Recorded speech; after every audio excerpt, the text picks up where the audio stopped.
Good morning, I'm Nivareti Manu, and this is your morning news fix for Tuesday, 26th of September. In this update, a political scientist says latest polling shows no one should be calling the election yet. The heat has come out of National's high, with the party falling nearly 2 points to 39.1% in the latest News Hub Read Research poll. Labour had an only marginal drop to 26.5%, while ACT is also down to 8.8% and the Greens have jumped up to 14.2%. On these figures, only ACT and the Nats can govern if they have New Zealand first. Auckland University's Jennifer Lees-Marshman says there's turbulence in the political market. Politicians still have everything to play for, but also need to work hard and fight hard to get the best result they can. This is an election where the campaign can make a difference. Job ad volumes have increased for the first time since March. SeekNZ data shows a 2% month-on-month rise. That's 4% higher than August 2019, but 26% lower than a year ago. Country manager Rob Clark says while it's a positive sign, it's too early to call a trend. So some encouraging signs, and in particular, I guess, as we approach the election, where typically we might see a bit of a slowdown in activity, that's certainly not the case as we see it at the moment. Additionally, advertised salaries have continued to rise by just over 5% in the year to the August quarter, and that's the fastest growth on record. The Consumer Advocacy Council wants electricity retailers to make power bills as simple as possible in an effort to help save consumers money. It's asking companies to inform customers if there's a cheaper plan available and how much they'd save by switching.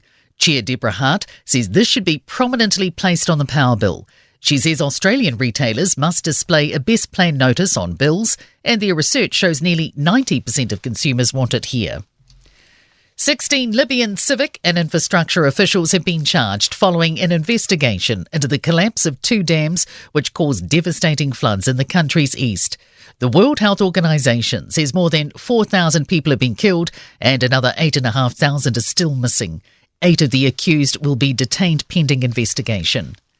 A number of Cook Strait ferries have been forced to cancel due to wild weather.